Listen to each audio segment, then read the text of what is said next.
right, I'm gonna take a swig and I'll read you a new poem.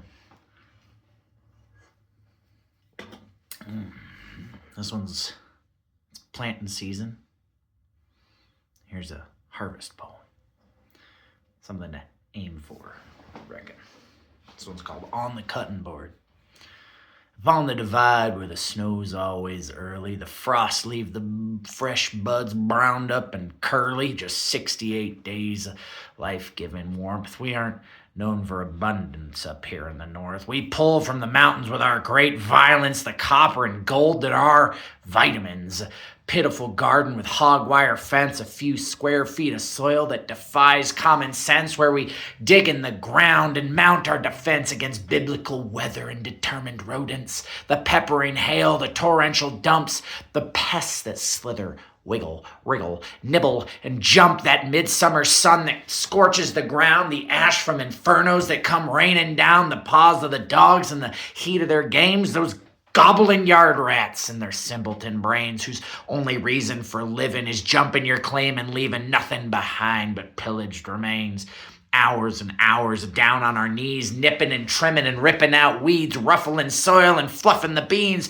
A keystone to our great summer routine, watching the first shoots spring from the dirt, proud as a parent as that little spurt gains its girth, giving the blossoms a little hose squirt and tucking the runts under little hoop skirts and watching them grow like bread in the oven. What foodstuffs inspire is a kindle oven so frail and so tiny, then all of a sudden they're flourishing and splitting up shoots by the dozen. We're checking the forecast and searching the sky and shooing the crows and pesky magpies. Your Frito-Lay neighbors say, why even try? Because this is my place in the circle of life. As the seasons in the high mountain west, our fellowship's near the end of its quest. Solar lights glow out in the darkness as we inch closer to our final harvest, and now it's upon us. We reap what we sow with scissors and spades. We plunder the rows. To a Middle West farmer, it looks pitifully small, but to a high mountain gardener, it's a blue ribbon haul. You got gnarly carrots of orange and white, a bucket of water, they'll clean up nice.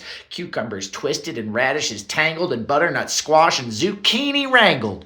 Snow peas plundered like jungle explorers, a bevy of pumpkins are tucked in the corner. We exhume the beetroots, the onions emerge, all those little punks are caught up in the purge, combing the soil, and lo and behold, boys, I believe we've struck Yukon gold.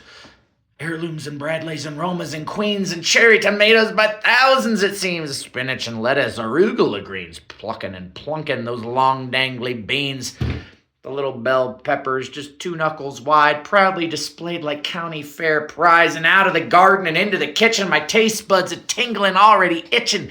My triumph spilled upon the table. The old cutting board of walnut and maple faded and pallid beneath this fresh bounty. My harvested nuggets of this mining county. A season of care, a reason to care. I've beaten the demons that freeze our fine hairs, and soon we'll be eating and saying our prayers for the fruits of our labor. Well, not much compares.